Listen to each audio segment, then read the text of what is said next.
Bienvenidos a la Noche Infinita. Bienvenidos a este especial que hicimos con muchísimo cariño para ustedes. Cada historia que van a escuchar hoy fue pedida por ustedes, por esta comunidad increíble que día con día hace que este proyecto tenga sentido. Gracias por estar aquí, por compartir sus ideas, sus miedos, sus recuerdos. Este espacio también es suyo. Así que sigan pidiendo historias, sigan comentando, sigan siendo parte de esto. Sin más que decir, comencemos. Me llamo Adrián y vivo en la delegación Iztapalapa, en la Ciudad de México. Llevo casi toda mi vida ahí, entre calles rotas, grafitis viejos y puestos ambulantes que cambian de lugar cada semana.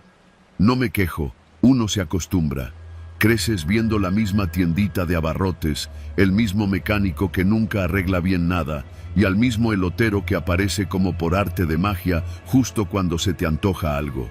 En mi calle, ese elotero era Don Fede. Tenía su carrito adaptado con toldo de lona amarilla, esas ruedas rechinantes de triciclo oxidado y una bocina chiquita que escupía una cumbia que nadie podía reconocer por lo distorsionada. Siempre estaba a la salida del metro Cerro de la Estrella, justo donde cruzan dos avenidas que vomitan gente a todas horas. Ahí se ponía a eso de las 5 de la tarde, y no se iba hasta que se acababan los elotes. O eso decía. Don Fede tenía algo que no te podías explicar. Sus elotes sabían diferentes. No mejor ni peor. Solo distintos. Ni demasiado dulces ni demasiado salados, con ese picante que no quemaba pero dejaba una sensación rara en la lengua, como anestesia leve. A mí no me molestaba.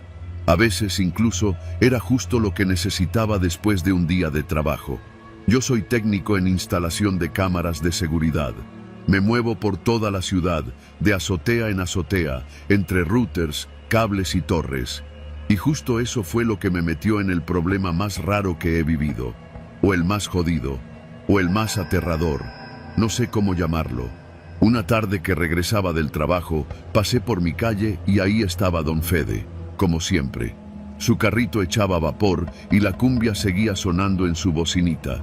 Me acerqué por costumbre, lo saludé con un «¿Qué hay, Don Fede?» y me respondió con su típico «Lo mero bueno, joven». «Uno con todo», le pedí. Mientras lo preparaba, noté que tenía una especie de cámara pequeña, atada con cinta negra a uno de los postes del carrito. Muy discreta, apenas sobresalía entre las luces LED que usaba para alumbrarse. No era común ver algo así en un puesto de elotes. ¿Ya anda uno con vigilancia o qué?, le dije bromeando. Don Fede se rió, pero no respondió. Solo dijo que era por seguridad, que ya le habían querido robar el carrito antes. Sonó lógico. En esta ciudad te roban hasta las ideas. Me dio el elote, le pagué y seguí mi camino. Esa noche dormí mal. No fue por el elote, aclaro. Era algo más. Me desperté a medianoche con una especie de presión en el pecho. Soñé que alguien me estaba observando desde una pantalla, como si estuviera en un cuarto oscuro lleno de monitores, y yo no sabía desde cuándo ni por qué. El sueño se repitió 3 noches seguidas. No era solo el sueño. Mis cuentas bancarias mostraban movimientos raros. Compras en línea de cosas que yo jamás pedí.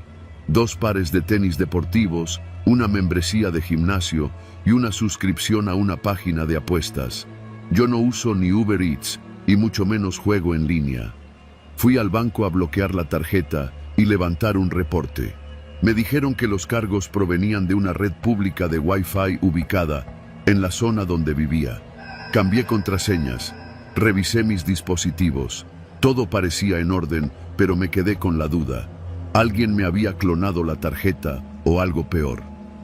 Fue entonces cuando recordé que el único lugar donde había usado mi celular recientemente, desbloqueándolo frente a otros, había sido junto al carrito de Don Fede, reproduciendo Spotify mientras esperaba que preparara el elote. Nada raro. ¿O sí? Decidí hacer una prueba. A la siguiente tarde fui directo con Don Fede. Le pedí otro elote, pero esta vez no desbloqueé el celular. Lo dejé en el bolsillo, apagado. Me lo preparó igual que siempre. Todo parecía normal, pero esa noche no tuve sueños. ni movimientos raros en mi cuenta. La coincidencia era suficiente para inquietarme.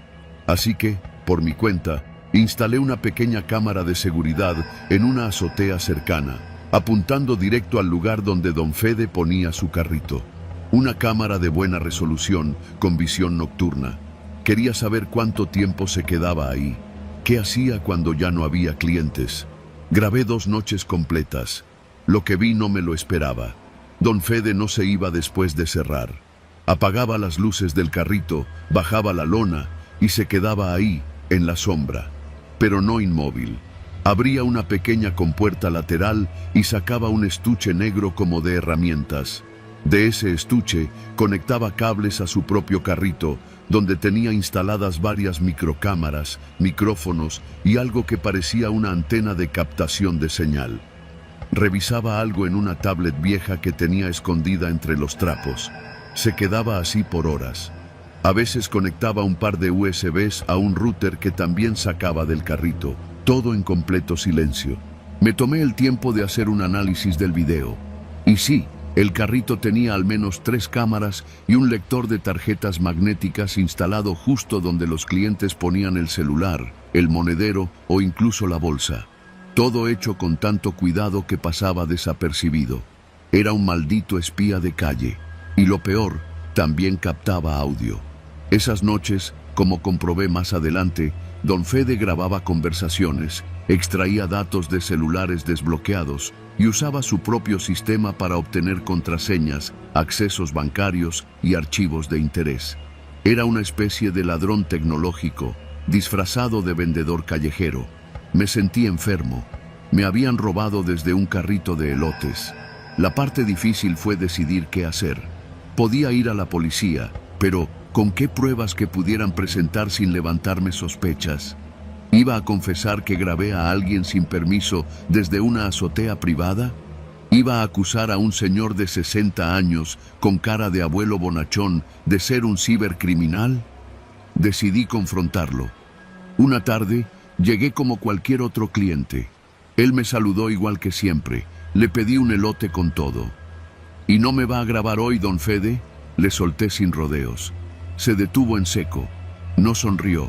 Solo me miró, por primera vez sin esa expresión amable. ¿Cómo dice? Ya sé lo de las cámaras, las conexiones, los USB, los datos que roba. Tengo los videos. Y si quiere, los subo mañana a todos lados. Don Fede no dijo nada por unos segundos. Luego, bajó la mirada. Terminó de preparar el elote sin decir palabra. Me lo dio sin cobrarme. Luego murmuró: «Cuídese mucho, joven. Esta ciudad está llena de cosas peores que yo». No volví a verlo. Al día siguiente, el carrito ya no estaba. Tampoco la bocina, ni su toldo amarillo. Nada. Como si nunca hubiera existido.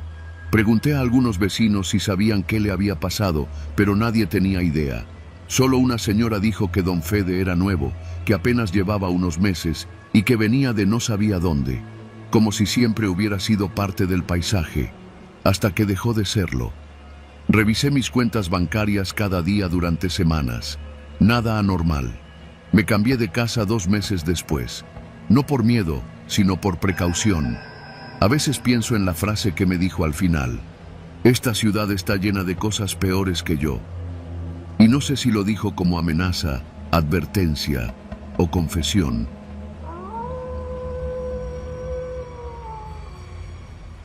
Siempre he pensado que uno nunca termina de conocer México. Crees que sabes cómo funciona todo, que ya nada te sorprende, y de repente te topas con algo que te cambia la vida para siempre. Me llamo Adrián Navarro, tengo 37 años y soy fotógrafo documental. Vivo en Guadalajara, pero por trabajo he recorrido gran parte del país. Desde hace unos años me he enfocado en registrar la vida de migrantes que cruzan México rumbo a los Estados Unidos. Historias duras, muchas veces invisibles, pero necesarias. La historia que voy a contar ocurrió en San Juan de los Lagos, Jalisco. A unos 40 minutos del centro del pueblo, en un camino de terracería lleno de polvo y rodeado de mezquites, está la Hacienda Mirador. Es un lugar turístico relativamente nuevo, de esos que se promocionan por internet como una escapada rural para vivir el México antiguo. Ofrecen cabalgatas, cenas campiranas, tours por el campo y hasta temazcal. Todo muy pintoresco, muy bonito. Pero nada es lo que parece. Yo llegué ahí por una recomendación. Un compañero de trabajo me dijo que varios migrantes habían sido vistos cerca de esa zona. Me dijo: varios han desaparecido después de pasar por ahí. No hay pruebas, pero los rumores apuntan a la hacienda. Ten cuidado. Fue suficiente para despertar mi curiosidad. Renté una habitación como cualquier turista. Pagué por 3 noches, con la excusa de descansar y hacer unas fotos del paisaje. Desde el primer momento, todo me pareció demasiado perfecto. La fachada recién pintada, empleados sonrientes, música de mariachi sonando bajito en la recepción. Me recibió una mujer llamada Lucía, delgada, de cabello negro recogido, con una sonrisa que parecía pegada con engrudo. No dejaba de mirarme como si estuviera evaluándome. Usted está en buenas manos. Aquí todo es paz, señor Navarro, me dijo mientras me entregaba la llave de la habitación. Me asignaron la habitación número 5, en una casona amplia, con techos altos y paredes de adobe. Bonita, sí, pero algo no encajaba. Por la noche no había un solo sonido, ni grillos, ni perros, ni el típico canto lejano de gallos, solo el zumbido de la electricidad y el crujir de la madera vieja. Todo demasiado silencioso para estar en el campo. La primera noche no dormí bien. Escuché ruidos, pasos, arrastres, cadenas. No me lo imaginé. Me levanté, abrí la puerta con cuidado y no vi a nadie, pero juro que alguien caminaba por el pasillo en plena madrugada. Lo dejé pasar. Pensé que sería otro huésped o que los empleados hacían labores de limpieza nocturna, pero al día siguiente noté algo raro. Yo era el único huésped. ¿Y los demás cuartos?, pregunté con fingida curiosidad mientras desayunaba en el comedor. Casi nadie viene entre semana, me respondió Lucía, pero el fin de semana se llena, ya verá. Mentía. Lo sentía en la forma en que lo decía. No era una mujer improvisada. Hablaba con la seguridad de quien ha practicado esa historia demasiadas veces. Ese mismo día salí a explorar los alrededores. Pregunté por los peones, los caballos, el temazcal, y me dijeron que las actividades estaban suspendidas por mantenimiento. Todo, supuestamente, cerrado. Sin embargo, vi movimiento. Desde un punto alto en una colina, observé a un grupo de hombres trabajando cerca de un corral. No llevaban uniforme, ni parecían empleados. Uno de ellos se detuvo a mirar hacia donde estaba yo, y se quedó ahí, inmóvil. Sentí una presión extraña en el pecho. Decidí regresar. Esa noche pasó algo que lo cambió todo. Me desperté cerca de las 3 de la madrugada. Escuché un golpe seco, como si algo pesado se hubiera caído justo debajo de mi habitación. El piso vibró. Me puse los zapatos, tomé mi lámpara y salí. La casona estaba en penumbra. Caminé por el pasillo central hasta llegar a una puerta doble que, según Lucía, llevaba al área de servicio. Estaba cerrada con una vieja cadena, pero uno de los eslabones estaba flojo. La abrí. Adentro, una escalera descendía hacia un sótano de piedra. El aire cambió de inmediato. Era húmedo, denso, casi putrefacto. Bajé con cuidado. El sonido de los pasos sobre la piedra era el único que me acompañaba. Mientras más bajaba, más fuerte se volvía un olor a sudor, a encierro, a miedo. Al llegar al fondo, lo vi. Una reja de acero dividía el espacio. Detrás de ella, en la penumbra, había personas, hombres, mujeres, incluso un par de adolescentes. Estaban sucios, desnutridos. Uno de ellos se levantó al verme y susurró: «Ayúdame, por favor. Nos tienen aquí desde hace días». No podía creer lo que veía. Estaban encerrados.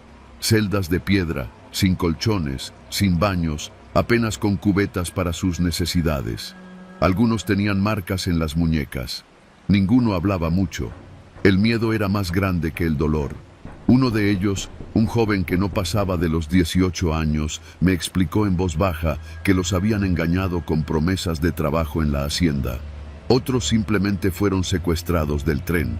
Los usaban para trabajos forzados, construir, limpiar, cargar sacos de alimento y tierra, trabajar en zonas apartadas, sin paga, sin salida. La hacienda era una fachada, un lugar turístico para ocultar un centro de trabajo esclavo, de migrantes. Sentí rabia y miedo. Saqué mi teléfono para grabar, pero no había señal, ni una sola raya. Guardé el teléfono, tomé unas fotos discretas y salí como pude, subiendo las escaleras sin hacer ruido. Cerré la puerta con la cadena floja. Regresé a mi cuarto como si nada, aunque el corazón me martillaba el pecho. Dormí con la puerta asegurada con una silla bajo la perilla. A la mañana siguiente, me fui. Inventé que tenía una emergencia familiar y necesitaba salir antes. Lucía me miró con la misma sonrisa tensa de siempre, pero ahora más seria. ¿Seguro que no quiere quedarse una noche más? Muy seguro. Gracias, le dije sin mirarla a los ojos. Me subí al coche, manejé de regreso al pueblo y fui directo al Ministerio Público. Entregué las pruebas, fotografías, audio, mi testimonio completo. Dijeron que iban a investigar. Nunca pasó nada. A la semana recibí una llamada de un número oculto. Una voz masculina, pausada y clara, dijo: «Sabemos quién eres, Navarro. Cuida lo que publicas. Aquí no pasó nada». Colgué. Bloqueé todos los números desconocidos, cambié mi dirección y borré los archivos digitales. Me quedé solo con una copia impresa, escondida, por si acaso. Desde entonces no he vuelto a trabajar en ese tipo de documentales. La historia sigue conmigo, cada noche que cierro los ojos. Y esa hacienda, la Hacienda Mirador, sigue ahí, con sus cabalgatas, sus cenas a la luz de las velas y sus reseñas falsas en internet. Pero bajo tierra, sigue latiendo el verdadero corazón de ese lugar. Y nadie hace nada.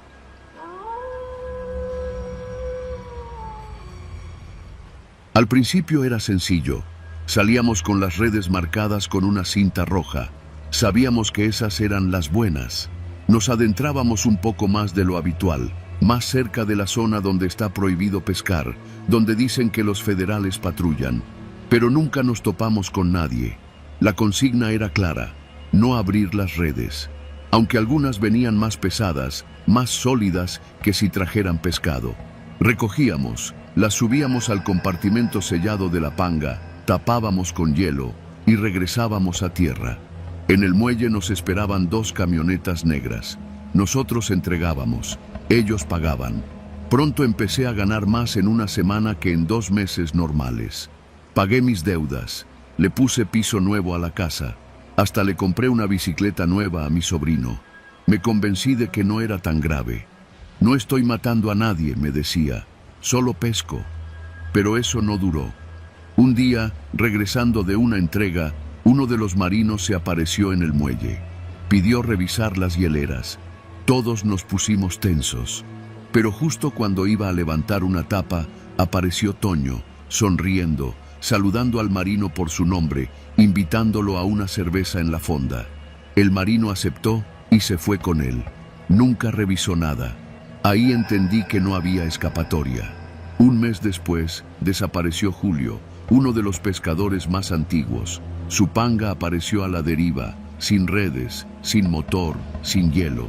Algunos dijeron que se había ido a Estados Unidos, otros que había hablado de más. Yo sabía que era lo segundo, porque unos días antes lo escuché decirle a Chucho: «Esto no va a acabar bien, cabrón. El día menos pensado va a venir el ejército y nos va a cargar la chingada a todos». Después de eso, ni sus botas aparecieron. Una madrugada nos tocó salir con 2 redes extras, mucho más pesadas. Éramos solo 3 en la panga. Nos acercamos a una boya que flotaba sola en el canal. Uno de los muchachos, un morro de apenas 17 años que apenas sabía remar, se resbaló al intentar enganchar la red. Cayó al agua. No lo ayudamos, no porque no quisiéramos, sino porque Toño había dado órdenes claras: si algo se cae, se deja. Tardó 3 minutos en dejar de gritar, 3 minutos eternos. Lo único que quedó flotando fue su gorra mojada. Empecé a perder el sueño. Soñaba que me hundía con las redes, que al abrirlas, en vez de pescado salían cuerpos amarrados, hinchados por el agua. Soñaba que al jalar las cuerdas, lo que sacaba era mi propio cadáver. Pensé en huir. Una noche empaqué una mochila con ropa, algo de dinero, y caminé hasta la central de autobuses. Pero cuando llegué, vi una camioneta negra estacionada frente a la taquilla. El copiloto me miraba con los lentes oscuros puestos, aún de noche. No bajó del coche, solo me miró. Volví al muelle al amanecer. El último viaje fue hace 2 semanas. Toño no apareció esa vez. Nos dieron coordenadas nuevas, más lejos de lo habitual, casi en mar abierto. Las redes venían marcadas con cinta negra. Nunca las habíamos usado así.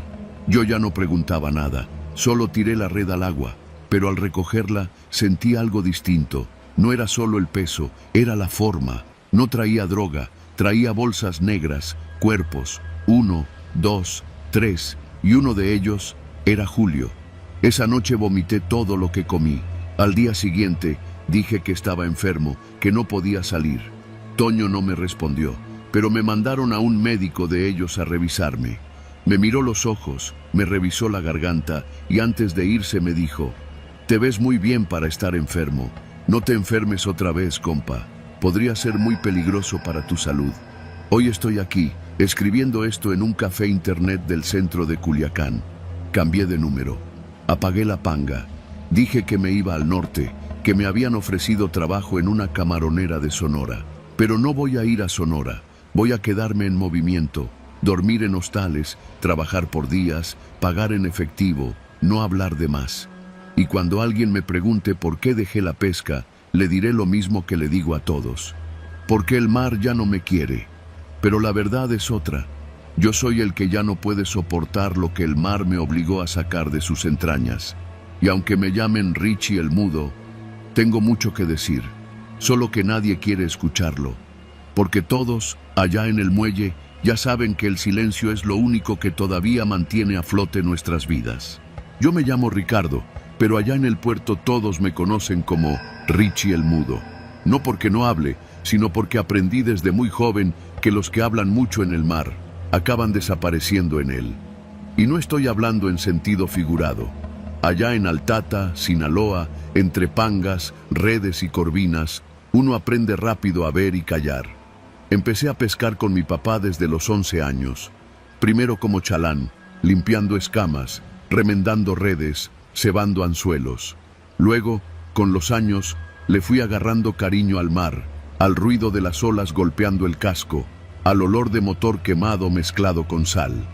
Mi papá murió de cirrosis cuando yo tenía 17. Desde entonces, la panga fue mía. La heredé con motor viejo, remos astillados y deudas con el proveedor de gasolina. Pasaban los años y cada vez era más difícil vivir del mar. Las cooperativas pagaban miserias por el kilo de camarón y los coyotes ofrecían menos todavía.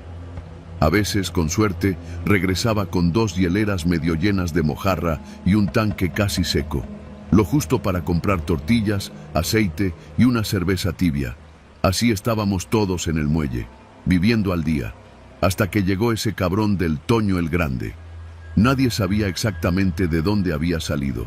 Un día simplemente apareció en la fonda de Doña Mari, con una camioneta blanca sin placas y lentes oscuros aunque estaba nublado.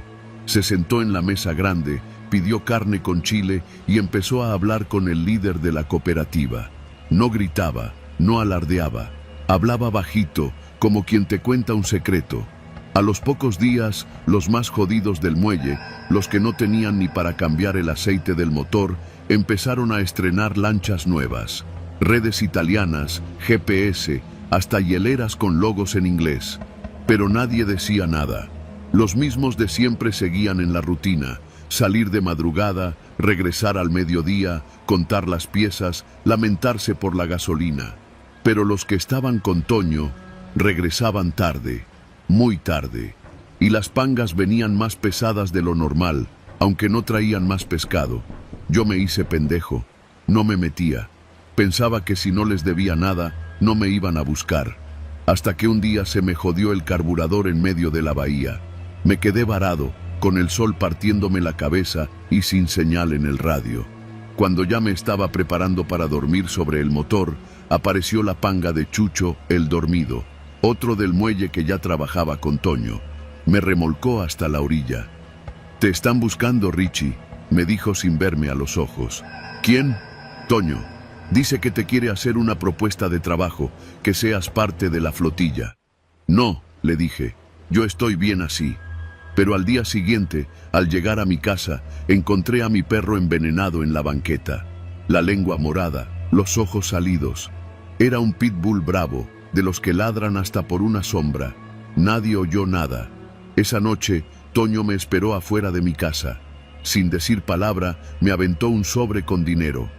«Mañana a las 4 de la mañana, en la lancha, vas a recoger con otros 3. Las redes ya están preparadas. Solo tira, recoge y entrega, como siempre». «¿Y qué traen las redes?» «Lo mismo de siempre, y un extra, pero no es tu problema. Tú solo cobras». Me dejó el sobre en la mesa del comedor. Cuando lo abrí, conté más billetes de los que había visto en los últimos 6 meses. Así empezó todo.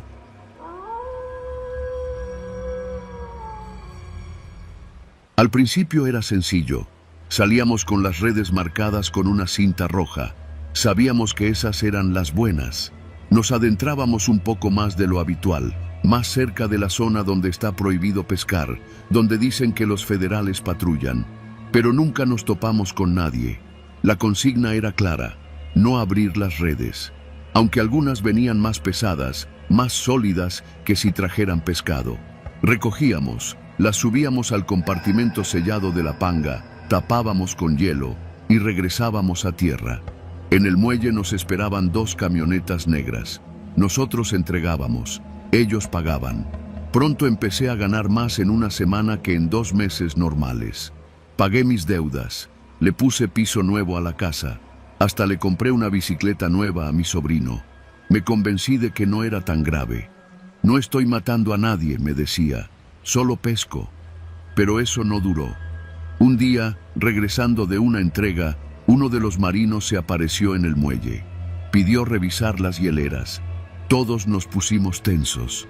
Pero justo cuando iba a levantar una tapa, apareció Toño, sonriendo, saludando al marino por su nombre, invitándolo a una cerveza en la fonda. El marino aceptó y se fue con él. Nunca revisó nada. Ahí entendí que no había escapatoria. Un mes después, desapareció Julio, uno de los pescadores más antiguos. Su panga apareció a la deriva, sin redes, sin motor, sin hielo. Algunos dijeron que se había ido a Estados Unidos, otros que había hablado de más. Yo sabía que era lo segundo, porque unos días antes lo escuché decirle a Chucho: «Esto no va a acabar bien, cabrón. El día menos pensado va a venir el ejército y nos va a cargar la chingada a todos». Después de eso, ni sus botas aparecieron. Una madrugada nos tocó salir con 2 redes extras, mucho más pesadas. Éramos solo 3 en la panga. Nos acercamos a una boya que flotaba sola en el canal. Uno de los muchachos, un morro de apenas 17 años que apenas sabía remar, se resbaló al intentar enganchar la red. Cayó al agua. No lo ayudamos, no porque no quisiéramos, sino porque Toño había dado órdenes claras. Si algo se cae, se deja. Tardó 3 minutos en dejar de gritar, 3 minutos eternos. Lo único que quedó flotando fue su gorra mojada. Empecé a perder el sueño. Soñaba que me hundía con las redes, que al abrirlas, en vez de pescado salían cuerpos amarrados, hinchados por el agua. Soñaba que al jalar las cuerdas, lo que sacaba era mi propio cadáver. Pensé en huir. Una noche empaqué una mochila con ropa, algo de dinero, y caminé hasta la central de autobuses. Pero cuando llegué, vi una camioneta negra estacionada frente a la taquilla. El copiloto me miraba con los lentes oscuros puestos, aún de noche. No bajó del coche, solo me miró. Volví al muelle al amanecer. El último viaje fue hace 2 semanas. Toño no apareció esa vez. Nos dieron coordenadas nuevas, más lejos de lo habitual, casi en mar abierto. Las redes venían marcadas con cinta negra. Nunca las habíamos usado así. Yo ya no preguntaba nada, solo tiré la red al agua, pero al recogerla sentí algo distinto. No era solo el peso, era la forma. No traía droga, traía bolsas negras, cuerpos, 1, 2, 3, y uno de ellos era Julio. Esa noche vomité todo lo que comí. Al día siguiente dije que estaba enfermo, que no podía salir. Toño no me respondió, pero me mandaron a un médico de ellos a revisarme. Me miró los ojos, me revisó la garganta y antes de irse me dijo: «Te ves muy bien para estar enfermo. No te enfermes otra vez, compa. Podría ser muy peligroso para tu salud». Hoy estoy aquí, escribiendo esto en un café internet del centro de Culiacán. Cambié de número. Apagué la panga.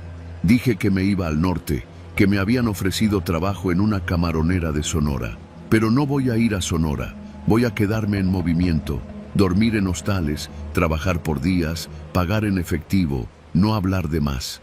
Y cuando alguien me pregunte por qué dejé la pesca, le diré lo mismo que le digo a todos: porque el mar ya no me quiere. Pero la verdad es otra. Yo soy el que ya no puede soportar lo que el mar me obligó a sacar de sus entrañas.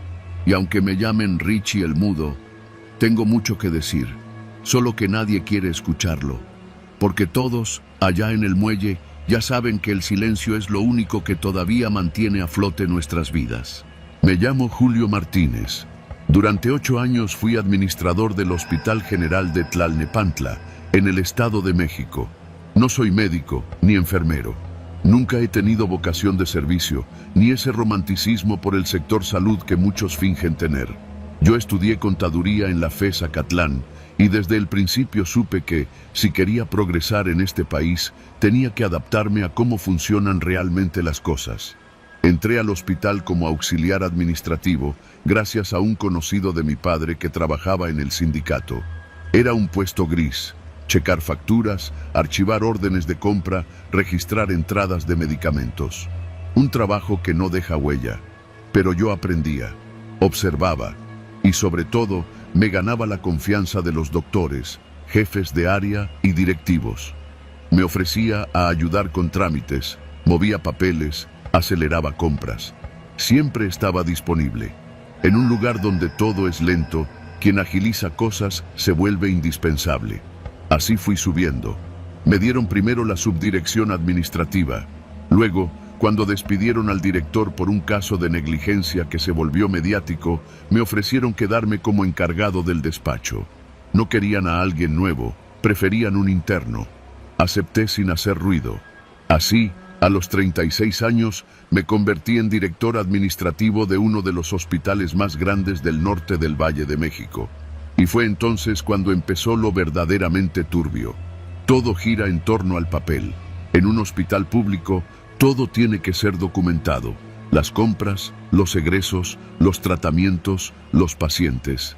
Pero el caos, la saturación y la falta de personal hacen que los registros estén llenos de errores. Nombres mal escritos, expedientes duplicados, hojas sin firmar. Un campo fértil para los que sabemos movernos en medio de la confusión. Fue en medio de esa marea de papeles que encontré una oportunidad. Una licitación de compra de material quirúrgico por 8 millones de pesos. Los insumos ya habían sido recibidos, pero la empresa que facturó no coincidía con la del contrato. El proveedor original se había declarado en bancarrota, pero los productos llegaron. Un intermediario se hizo cargo. Hablé con ese intermediario. Se llamaba Ramón Suárez. Era de esos empresarios que parecen salidos de una reunión de partido político. Traje caro, vocabulario coloquial y una mirada que nunca termina de sonreír. Me explicó que tenía acceso a distribuidores que podían surtirnos sin licitación, directo y rápido, siempre que firmáramos convenios de urgencia. No hay que dejar que los enfermos esperen por burocracia, me dijo, con una palmadita en el hombro. Ahí empezó todo. Creamos a los pacientes fantasmas. Era más fácil de lo que parece. Bastaba con registrar nombres nuevos en la base de datos de urgencias. Muchos llegaban sin identificación, sobre todo los que eran canalizados por ambulancias. Si fallecían al poco tiempo, el papeleo quedaba incompleto. Con ayuda de algunos médicos, clonábamos sus expedientes, cambiábamos los nombres, las fechas, hacíamos que el mismo paciente existiera 3 o 4 veces. Luego, simulábamos tratamientos costosos, diálisis, quimioterapias, cirugías laparoscópicas. Poníamos que necesitaban materiales carísimos, catéteres importados, prótesis de titanio, medicamentos oncológicos. Todo era falso. Pero la justificación quedaba en el expediente. Se generaba una orden de compra, se facturaba y el dinero salía. A los 3 años habíamos atendido a más de 1000 pacientes que nunca existieron. Las compras sumaban más de 120 millones de pesos. Todo era en papel, ni una sola queja. Nadie reclamaba, nadie investigaba. El hospital seguía funcionando, con carencias reales, claro, pero compensadas por otros programas. A veces sí llegaban los materiales, a veces los revendíamos. Era un sistema engrasado, eficiente, y yo estaba en el centro, como el contador de los muertos invisibles.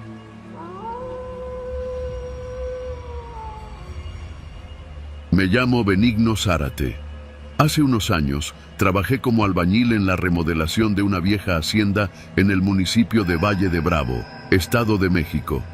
El lugar se llamaba La Soledad y estaba en las faldas de una montaña rodeada de pinos y encinos. Por fuera era una construcción enorme, hecha de cantera y adobe, con un portón de hierro viejo y un patio central del tamaño de una cancha de fútbol. La estaban convirtiendo en un centro turístico de cabañas, spa y experiencias rurales, según nos dijeron los inversionistas. Pero detrás de esa fachada pintoresca se escondía algo mucho más oscuro. Todo comenzó cuando mi compadre Raúl me consiguió trabajo con el patrón. El dueño de la hacienda era un tipo de nombre rimbombante, Don León de la Mora. Era de esos empresarios de ciudad que vienen al campo a renovar propiedades para vendérselas a extranjeros.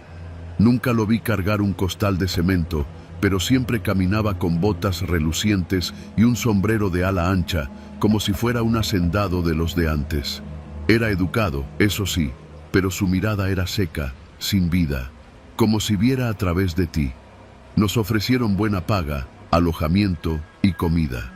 Nos dijeron que estaríamos ahí unas 6 semanas, arreglando los pisos originales, reforzando los techos y construyendo las primeras 4 cabañas en un terreno plano detrás del casco de la hacienda. Parecía un buen trato. Durante las primeras semanas todo marchó normal. Había 11 hombres en el equipo, todos de pueblos cercanos: San Simón, Temascaltepec, Colorines. Nos levantábamos con el primer gallo y trabajábamos hasta que el sol se iba detrás del cerro. Pero fue a partir de la 3ª semana cuando las cosas empezaron a torcerse. Primero fue la desaparición de Eliseo, un chamaco de apenas 19 años. Decían que había agarrado sus cosas y se había ido sin avisar, pero eso no cuadraba. La mochila con su ropa seguía en el cuarto donde dormíamos, su credencial de elector también. Solo había desaparecido. Don León no mostró preocupación.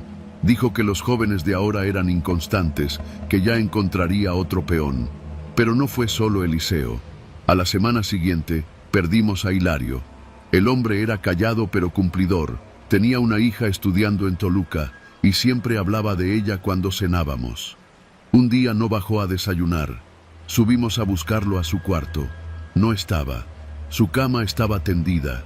Su ropa seguía colgada en el perchero. Hasta su machete quedó sobre la silla. Pensamos en llamar a la policía, pero don León nos reunió en el patio y dijo que ya había avisado al comandante de la zona, que él se encargaría. No nos mostró ningún folio, ninguna constancia. Solo habló con esa voz pausada y seca que siempre usaba. Luego trajo a otros 2 hombres nuevos. Y seguimos trabajando. Empecé a sentir desconfianza. A eso súmale que a partir de entonces, cada que escarbábamos para los cimientos de las cabañas, salían cosas raras de la tierra. Primero fueron clavos viejos, herraduras, utensilios oxidados. Luego, huesos. Al principio pensábamos que eran de reses o burros antiguos, pero una vez saqué un fémur que era claramente humano, largo, limpio, enterrado con una manta que se deshacía al tocarla. Se lo mostré a mi compadre Raúl. «No digas nada», me dijo, bajando la voz. «Ya viste lo que pasa con los que preguntan demasiado». Le hice caso. Me guardé los comentarios, pero en las noches me costaba dormir. Una tarde, después de una tormenta fuerte, uno de los trabajadores nuevos, un tal Rubén, de voz ronca y aliento alcohólico, resbaló cerca de uno de los cimientos y cayó en un socavón. Nos asomamos rápido para ayudarlo. El hoyo era profundo, como de 2 metros. Rubén se rompió una pierna, pero gritaba más de miedo que de dolor. «¡Sáquenme, hijos de la chingada! ¡Sáquenme ya!». No entendíamos su desesperación, hasta que uno de nosotros bajó con una cuerda. Cuando lo jalamos de regreso, traía la cara pálida y los ojos abiertos como platos. «Hay cadáveres.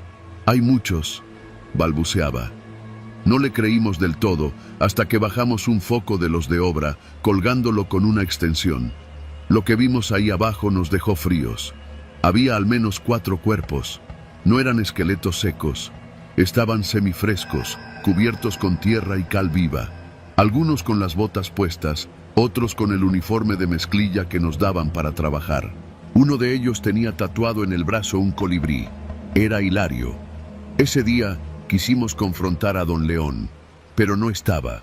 El mayordomo, un hombre viejo y flaco, al que solo llamábamos don Fermín, nos dijo que el patrón había tenido que salir a Morelia por unos asuntos. Nos pidió que no causáramos alboroto, que todo se resolvería, que a veces la tierra escupe lo que uno no quiere ver. Esa frase me quedó grabada. Esa noche, Raúl y yo empacamos nuestras cosas. Íbamos a irnos al amanecer, pero antes decidimos pasar por el archivo que don León tenía en un cuarto del ala norte de la hacienda. Yo había visto que guardaban papeles ahí, planos, permisos, papelería legal. No sé qué buscábamos. Tal vez pruebas, tal vez solo queríamos entender. Forzamos la cerradura con una palanca. Dentro del cuarto había estantes metálicos, una mesa grande y un archivero oxidado. Los documentos estaban ordenados por fechas. Empezamos a revisar. Encontramos planos de construcción con marcas en rojo donde se ubicaban las futuras cabañas. Pero lo que nos llamó la atención fueron unas hojas sueltas, con listas de nombres. Eran listas de jornaleros. Nombres, edades, oficios, lugares de origen. Al lado, una columna titulada Estado. Algunos decían transferido, otros liberado, y varios, demasiados, decían una sola palabra: integrado. Fue Raúl quien lo dijo primero. Esto es una lista de los que han desaparecido. Encontramos también una carpeta con fotos impresas. Eran fotos de cuerpos. En una se veía claramente a Eliseo, el chamaco. Tenía los ojos abiertos, la boca llena de tierra. En otra estaba Hilario, recostado sobre una lona negra, con la misma ropa que llevaba la última vez que lo vimos. Nos quedamos en silencio. No sé cuánto tiempo pasó hasta que escuchamos pasos afuera. Cerramos todo rápido y salimos por una ventana lateral. Corrimos hasta la parte trasera de la hacienda y no paramos hasta llegar al camino de terracería que llevaba al pueblo. Cuando llegamos a San Simón, fuimos directo con el juez auxiliar. Le contamos todo. El hombre, nervioso, nos escuchó con atención, pero al final solo dijo: «Con ese señor no se juega. Ustedes váyanse, no digan nada más». Así lo hicimos. Raúl se fue a Veracruz. Yo regresé con mi esposa a Toluca. Durante meses no hablé del tema, pero algo me carcomía por dentro. La culpa, supongo, la rabia, la certeza de que los muertos seguían ahí. Hace poco me enteré por un primo que ya inauguraron las primeras cabañas en La Soledad.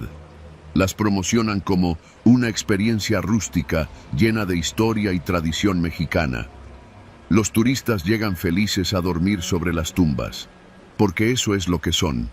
No hay justicia para los pobres, solo tierra. Pero yo escribo esto porque tal vez alguien lo lea, porque tal vez un día alguien escarbe más profundo y escuche lo que la tierra quiere decir.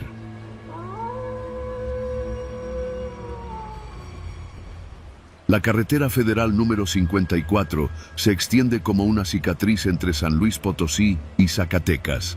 Una línea recta, calurosa, monótona, donde los cactus y la maleza parecen multiplicarse en cada kilómetro, y las gasolineras son oasis mal iluminados que apenas interrumpen el silencio del desierto. Yo era chofer de tráiler.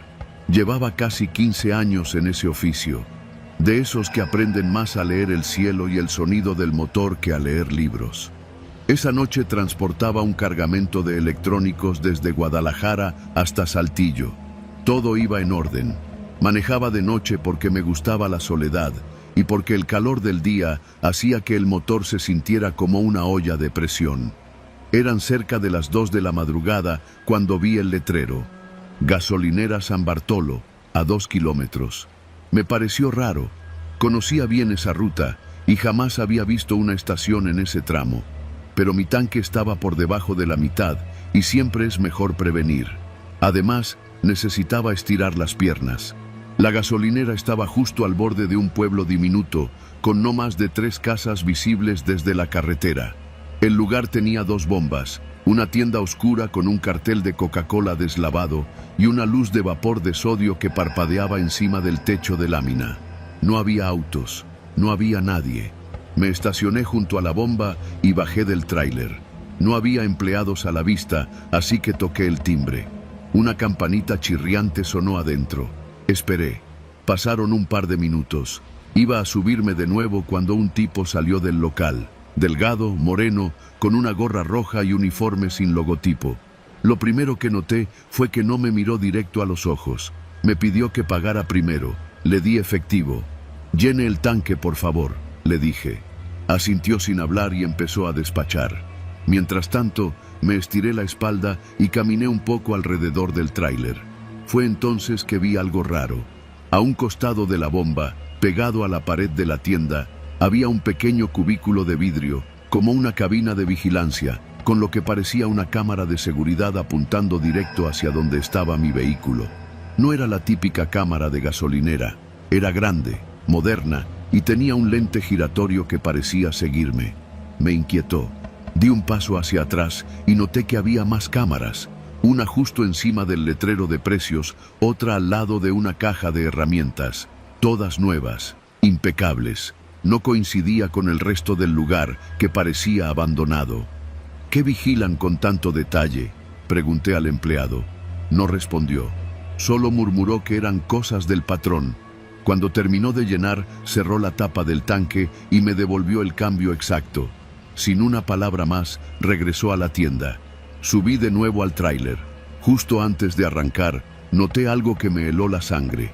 En el parabrisas, del lado del copiloto, había una pequeña mancha de pintura blanca, circular, como hecha con la yema de un dedo. No estaba cuando llegué. Pensé en bajar a reclamarle al tipo, pero algo me detuvo. Algo en la forma en que me evitó la mirada.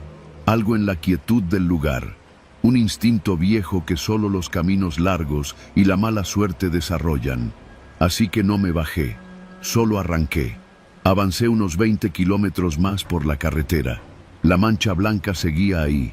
Entonces vi luces rojas a lo lejos. Un retén. Me alivié. Pensé que era uno de esos operativos de revisión militar. Disminuí la velocidad, pero conforme me acerqué, algo no cuadraba.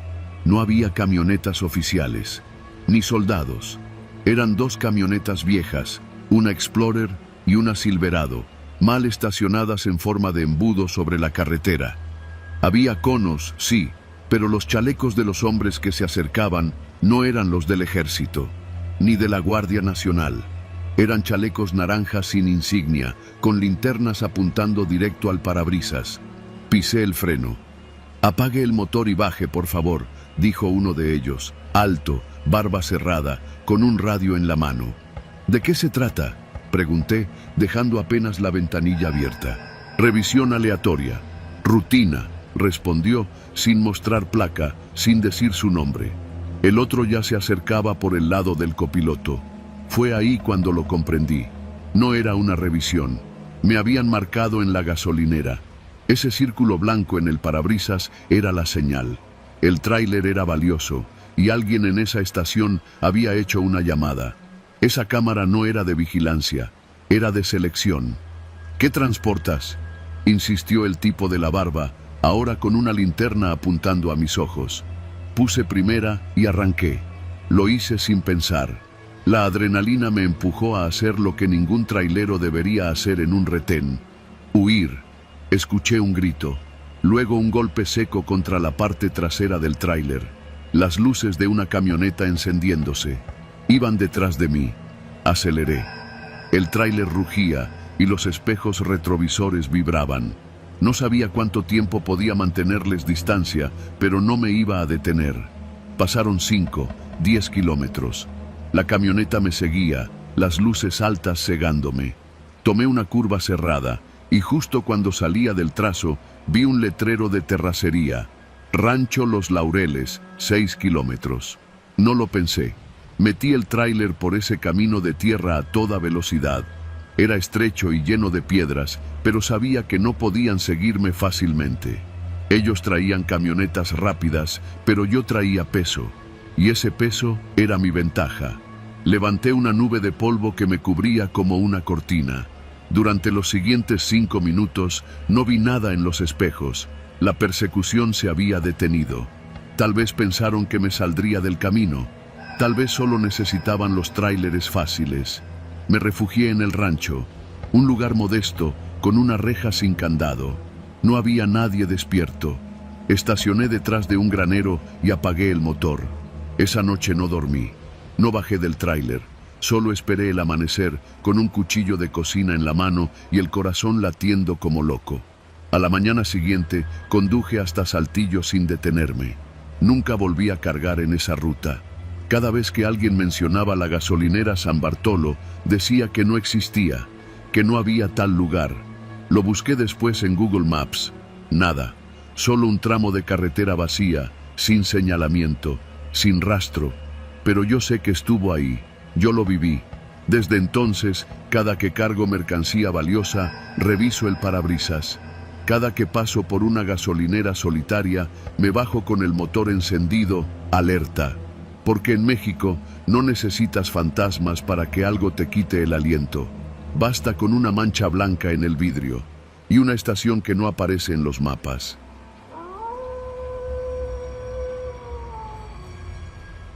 Yo no debería estar contando esto, pero si me callo, se lo van a seguir haciendo a otros.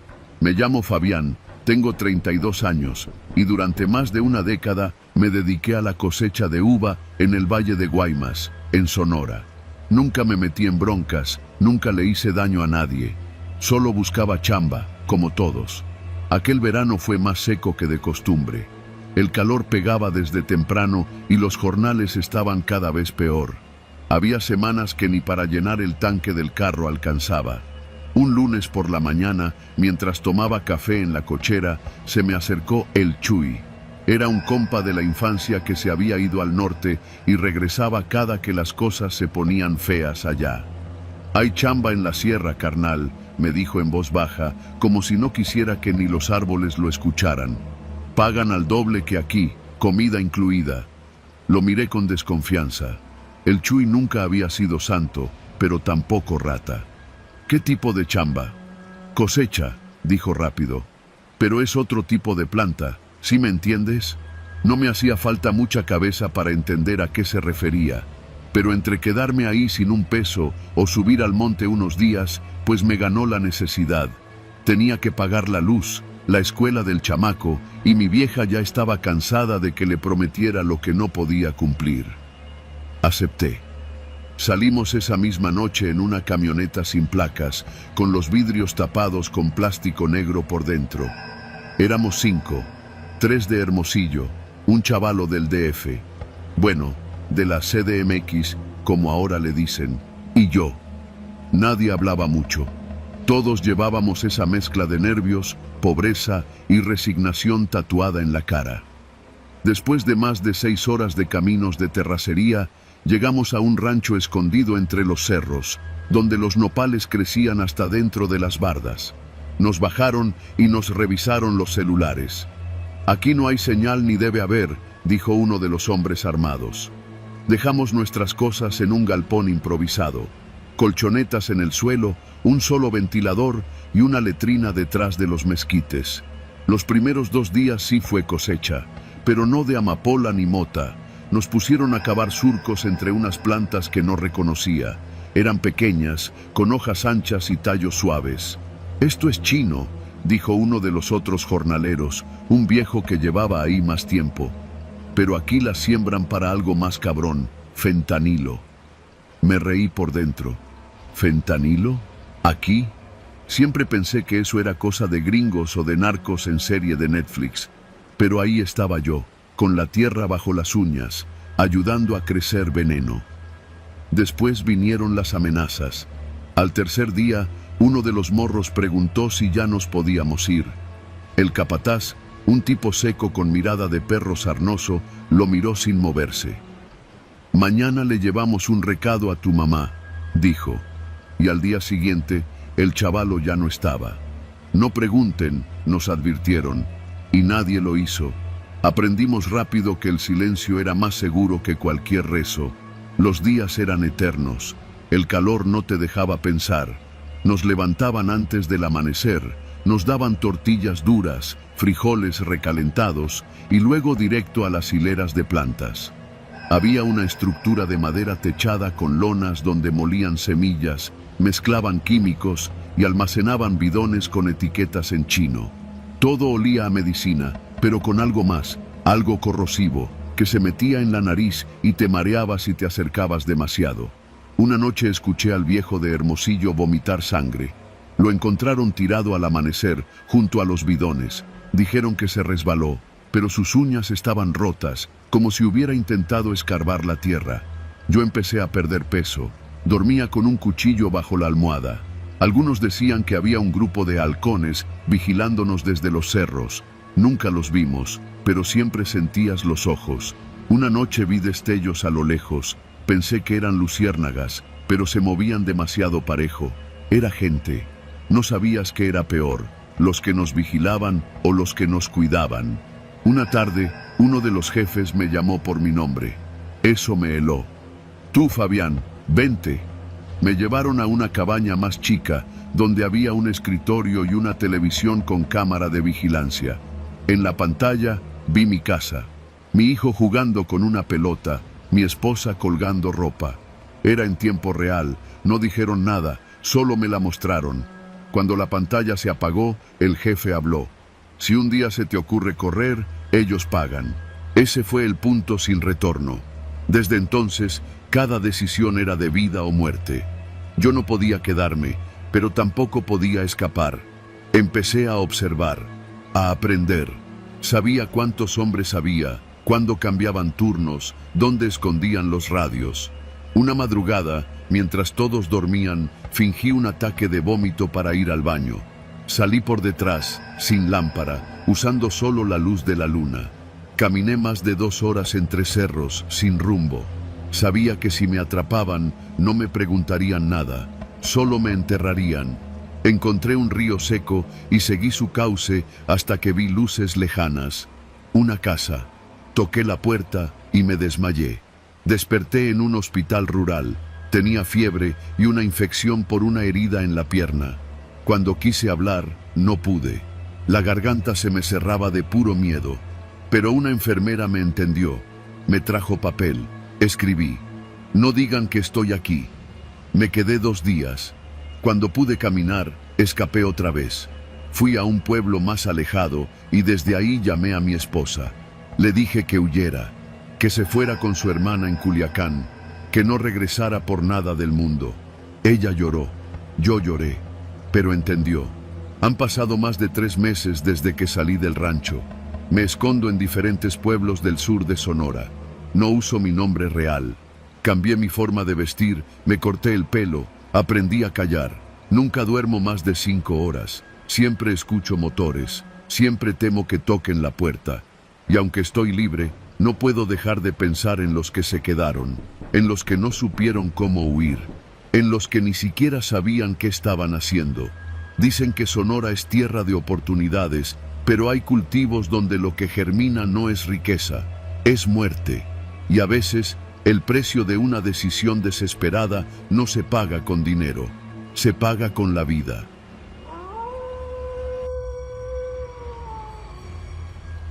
Yo me llamo Gerardo, aunque todo el mundo me dice el flaco. Tengo 48 años, más de 20 de ellos arriba de un tráiler. He recorrido tantas veces la carretera de México a Tijuana que podría manejarla con los ojos cerrados. A veces lo hago, ¿para qué mentir? Uno aprende a vivir entre el insomnio, la cafeína y los tacos de carnitas que venden en los paraderos. Esa noche yo estaba en San Juan del Río, en Querétaro. Era ya tarde, como las 11, y apenas había terminado de descargar un lote de electrodomésticos en una bodega de Electra. Mi plan era buscar un hotel barato, dormir 4 o 5 horas y continuar al amanecer. Pero justo cuando estaba por salir del parque de maniobras, un supervisor de la misma empresa me interceptó. «Oye, flaco, ¿vas de regreso a la frontera?» «Sí», le dije, «pero hasta mañana temprano. Te tengo un viaje, urgente, bien pagado. Nomás llevas una caja a Nogales, Sonora, carga seca. No pesa mucho, pero hay que entregarla antes de las 9 de la noche de mañana». Sonaba bien, muy bien de hecho. La tarifa era el doble de lo normal y no pedían factura. Cuando uno lleva 20 años en este oficio, aprende a oler el problema detrás de lo que suena demasiado bueno, pero el dinero siempre habla más fuerte que la conciencia.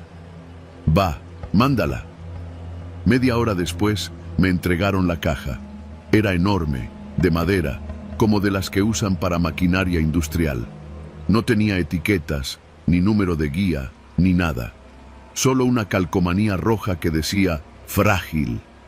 2 chalanes la subieron con un montacargas. Yo firmé un papel y me dijeron que el cliente esperaba la entrega en una bodega cerca del aeropuerto de Nogales. Todo parecía normal, excepto que me pidieron que no me detuviera en retenes, que evitara la carretera federal y usara caminos estatales. Ahí fue cuando debí bajarme del viaje, pero no lo hice. Me dije que era algún aparato sin declarar o una importación gris y que no era mi bronca. Lo mío era manejar. Salí cerca de la 1 de la mañana. El plan era tomar la autopista hasta Guadalajara, luego pasar por Tepic, cruzar Sinaloa por caminos de cuota y de ahí subir por Sonora. Nada fuera de lo común, hasta que llegué al kilómetro 83, cerca de Irapuato. Empecé a escuchar un ruido. Era como un golpe sordo, rítmico, en la parte trasera del remolque. Al principio pensé que se había movido la caja, pero el sonido tenía cadencia. Era como si alguien estuviera pateando por dentro. Me estacioné en una gasolinera cerrada, apagué el motor y me quedé escuchando. El ruido había parado. Me bajé con la lámpara, rodeé el remolque y noté algo que me heló la sangre. Había marcas en la parte interior de las paredes de la caja, como rasguños, hechos con las uñas. Era imposible que eso estuviera ahí si no era por alguien adentro. Me quedé paralizado, como idiota, unos buenos segundos.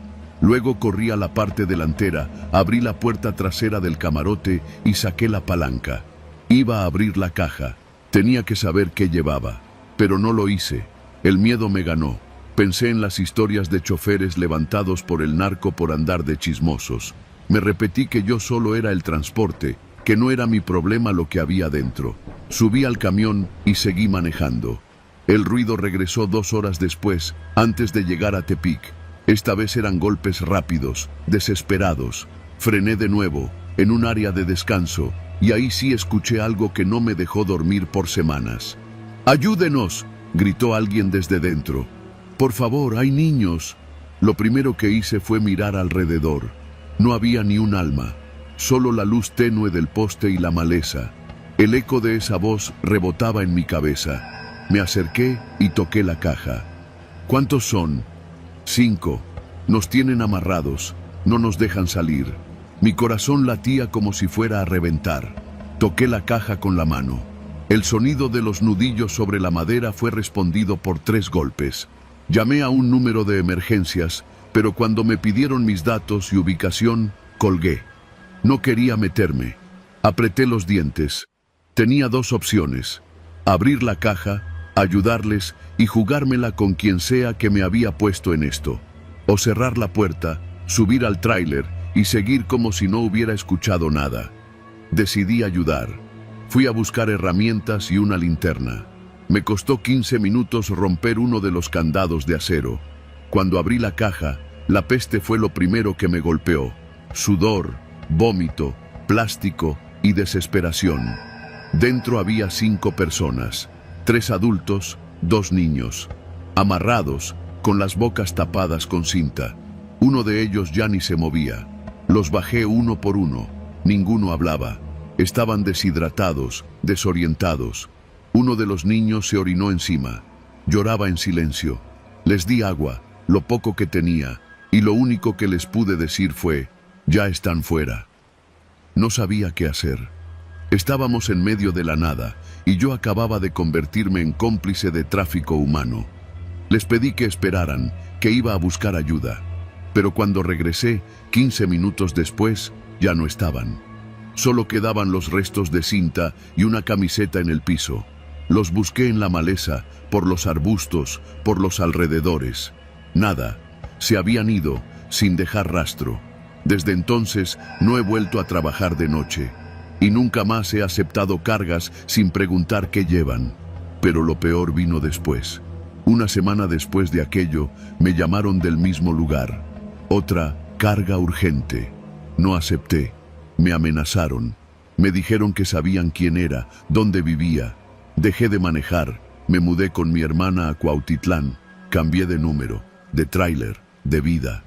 A veces sueño con los golpes desde la caja, o con la mirada de ese niño, la última vez que lo vi, cuando bajó del remolque y me miró directo a los ojos como si me pidiera perdón. O tal vez era al revés.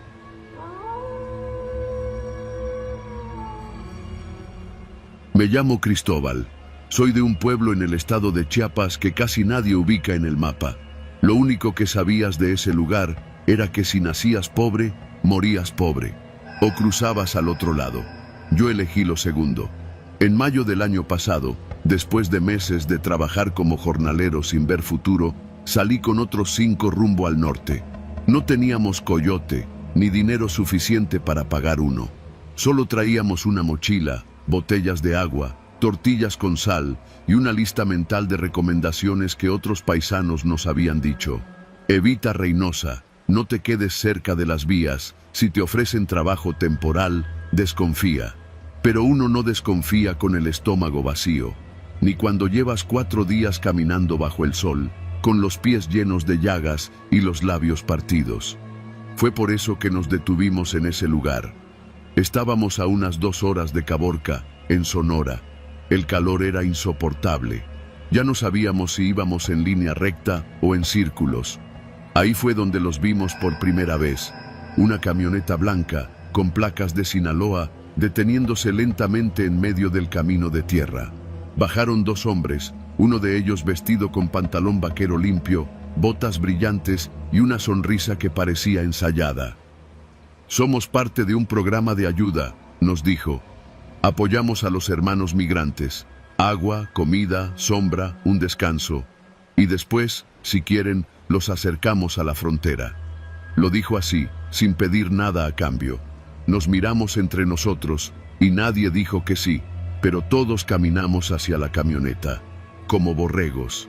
Nos llevaron a un rancho al pie de una loma, rodeado de sembradíos. Había un galpón largo con techo de lámina, un baño improvisado y 2 tinacos de agua. Una mujer nos dio comida, arroz, frijoles y carne de res. No sabíamos qué día era, pero se sentía como domingo.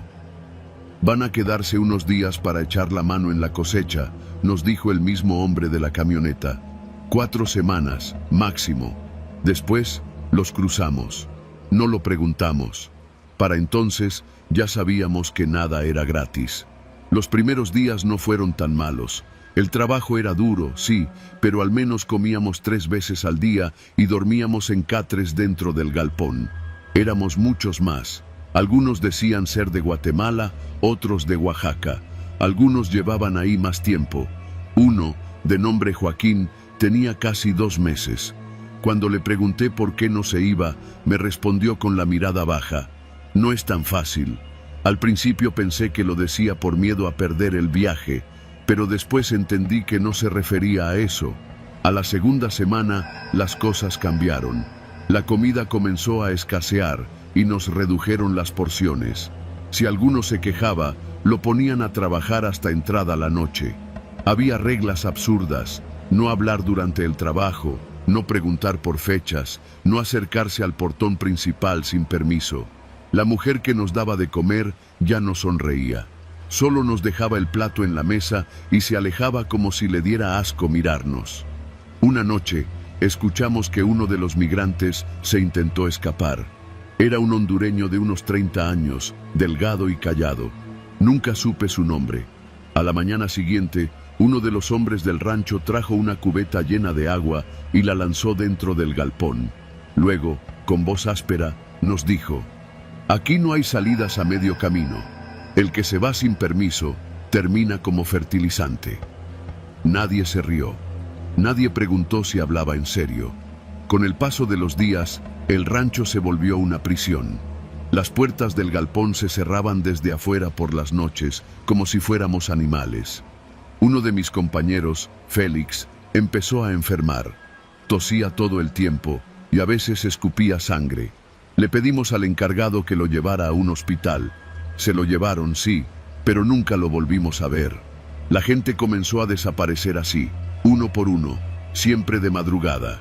Decían que se habían ido al norte, pero nadie los despedía, nadie recogía sus cosas, solo desaparecían.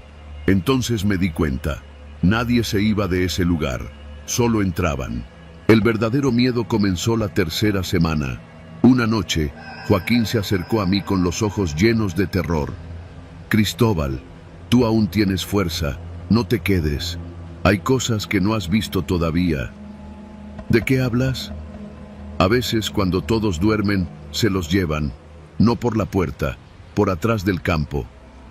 «¿A dónde?» «No sé». Escuché gritos. Vi una vez a 2 hombres arrastrando a uno. Estaba vivo. Pensé que deliraba. El calor, el encierro, la desesperación. Pero luego vi con mis propios ojos. Una noche fingí dormir.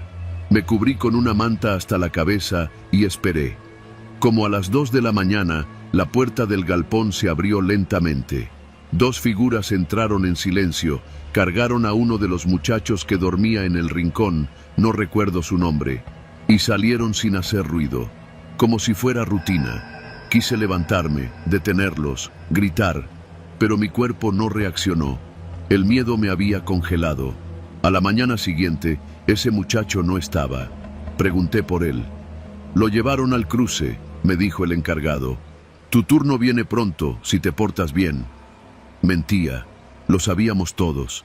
Los que llevaban más tiempo evitaban mirarme a los ojos. Joaquín ya no hablaba. Sus manos temblaban cuando agarraba el machete para deshiervar. Era como un fantasma. Un día, mientras trabajábamos bajo el sol ardiente, uno de los nuevos, un joven veracruzano llamado Omar, se desmayó. Gritamos por ayuda. Los hombres del rancho vinieron, lo levantaron y lo arrastraron hacia un cobertizo detrás de los sembradíos. Uno de nosotros intentó seguirlos. Recibió un golpe en la cara con la culata de un rifle. Le rompieron los dientes. A partir de entonces, nadie volvió a intervenir. La noche que decidí escapar, ya no tenía un plan. Solo sabía que si me quedaba un día más, terminaría como los demás. Me levanté a escondidas, con los zapatos en la mano. Joaquín estaba despierto. Me miró y me dijo: «Ve». Le hice una señal para que me siguiera. Negó con la cabeza. «Yo ya no puedo, pero tú, si sales, di lo que hacen aquí». Salí por una rendija que alguien había forzado semanas antes. Rodeé los campos, esquivando la luz de las torres. Caminé casi media hora por la maleza hasta encontrar una zanja y meterme en ella. Me arrastré por el fango, los brazos llenos de espinas, las piernas temblando, los dientes apretados por no gritar. Vi una luz moverse cerca, una linterna. «¡Ahí!», gritó alguien. Corrí. No recuerdo cuánto, ni cómo. Solo que amaneció y mis pies ya no me sostenían. Llegué a un camino de terracería donde pasaban camiones pesados. Me desplomé. Un trailero me recogió, me llevó a una gasolinera y me compró comida. No pude contarle todo. Apenas podía hablar. Me dijo que ya había oído de ese rancho antes, que no era el único. Ahora estoy en Tijuana. Vivo en un albergue mientras consigo trabajo. Nunca crucé. No tengo fuerzas para intentarlo otra vez. He buscado el rancho en mapas, en noticias. Nada. Nadie sabe, nadie habla. Hay rumores, claro. Otros lo llaman el Campo del Paso. Dicen que quienes entran ahí nunca salen por su propio pie, y que los que logran escapar, como yo, prefieren no contar lo que vieron. Pero yo sí lo cuento, porque Joaquín me lo pidió, porque si no lo hago, es como si todavía siguiera allá adentro, como si nunca hubiera salido.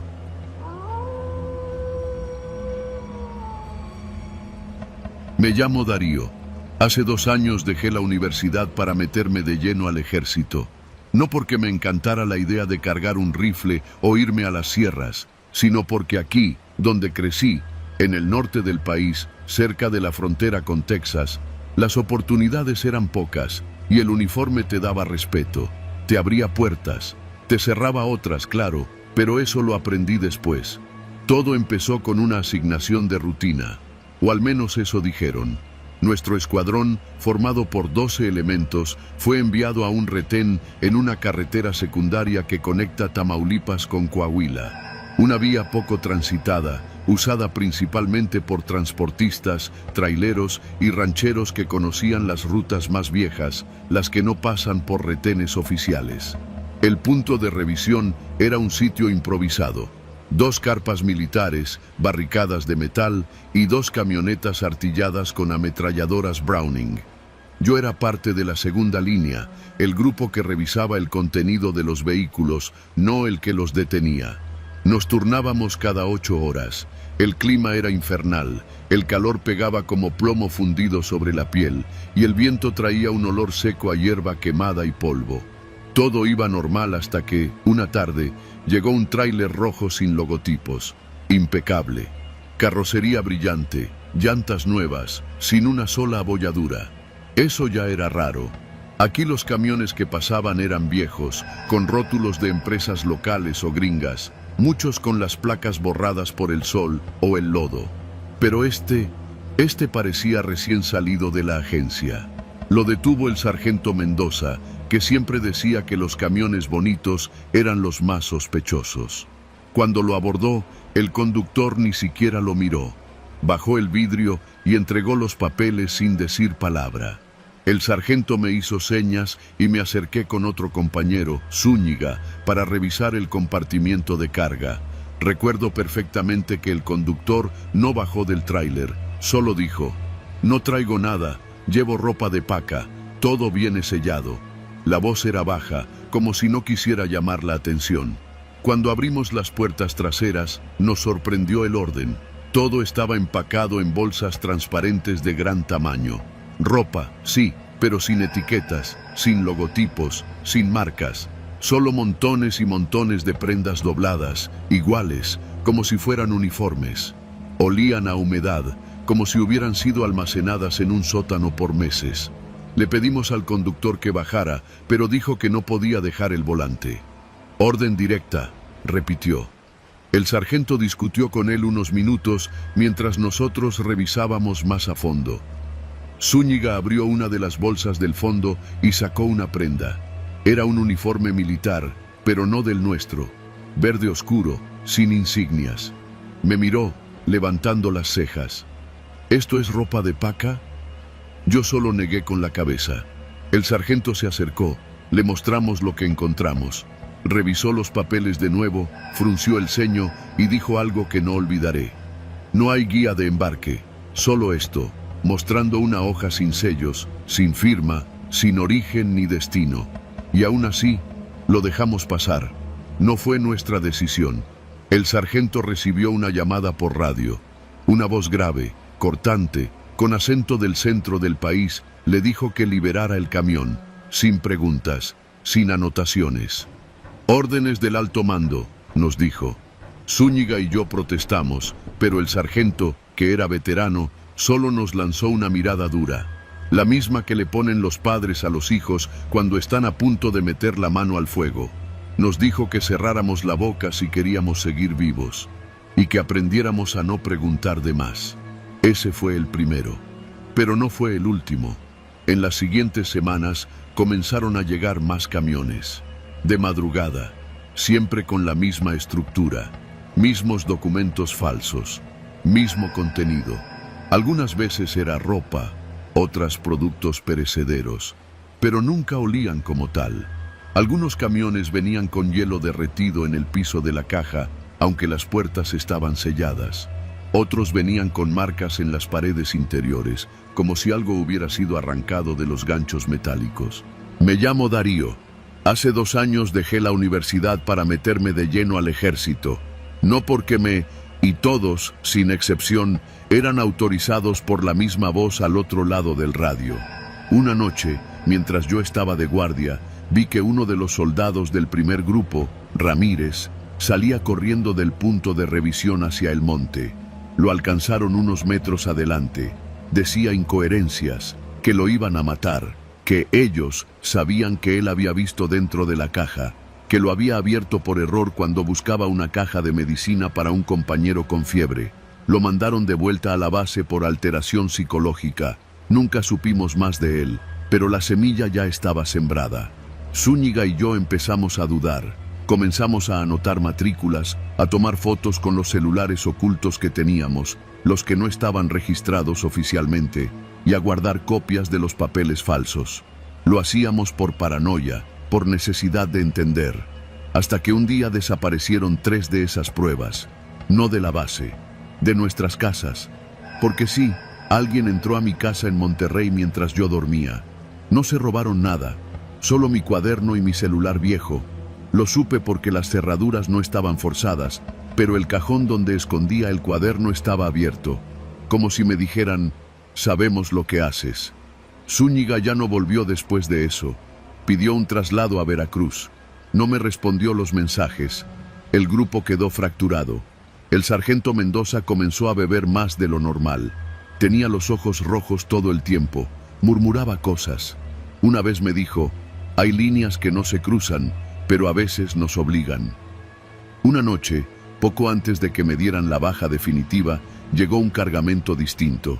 Era un camión cisterna, como los que transportan leche, pero no tenía logotipos, venía sellado, y cuando lo detuvimos, el conductor traía uniforme militar, pero no era del ejército. Su uniforme era negro, sin insignias, solo una pequeña placa con las letras GG. El sargento se puso pálido al verlo. Le permitió pasar sin inspección, ni siquiera fingió revisarlo. Solo lo saludó con la cabeza. Pero yo me acerqué al tráiler cuando se fue, y mientras se alejaba, escuché algo metálico golpeando desde adentro del tanque. Golpes, como si alguien o algo estuviera vivo ahí dentro. Esa fue la última noche que estuve en ese retén. A la semana siguiente fui dado de baja por razones administrativas. Me mandaron de regreso a casa sin explicaciones. Intenté denunciar, pero nadie me escuchó. Contacté a un periodista, pero me bloqueó después de nuestra primera llamada. Lo último que me dijo fue, no metas a tu familia en esto, muchacho. Hoy vivo en una colonia al sur de Saltillo, lejos del retén, lejos de las líneas invisibles que aprendí a no cruzar.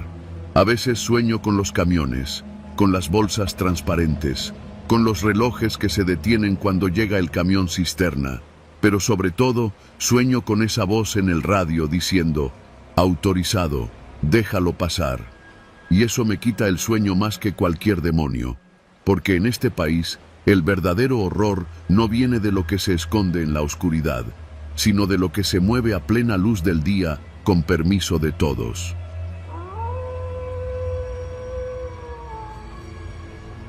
Mi nombre es Santiago y crecí creyendo que mi abuelo era un hombre sencillo. En la colonia todos lo respetaban, le decían Don Chava, y aunque ya pasaba de los 80, todavía salía todas las mañanas con sombrero y bastón a comprar el periódico y su café del Oxxo de la esquina.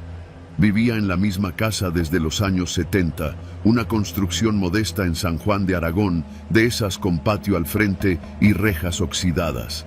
Nunca hablaba de su pasado. Decía que lo único que importaba era lo que uno hace después de los 40. Yo le creí. Fue hasta que murió que entendí que no lo conocía en lo absoluto.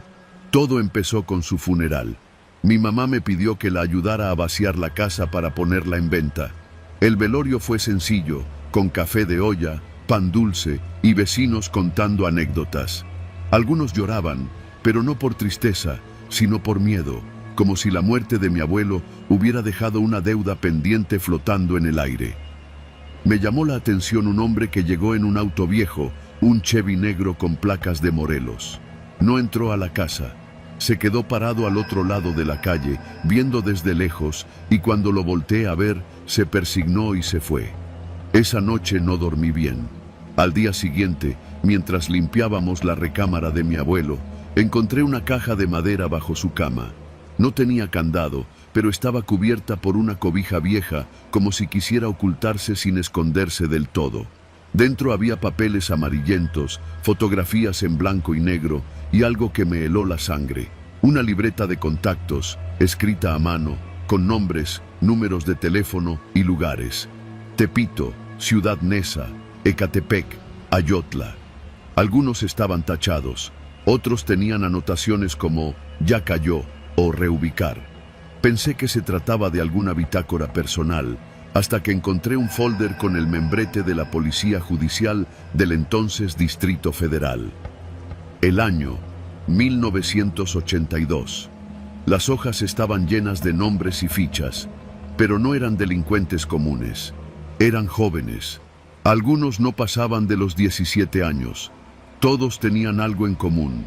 Habían sido arrestados por delitos menores, vandalismo, robo de autos, pleitos callejeros, y luego desaparecían del expediente.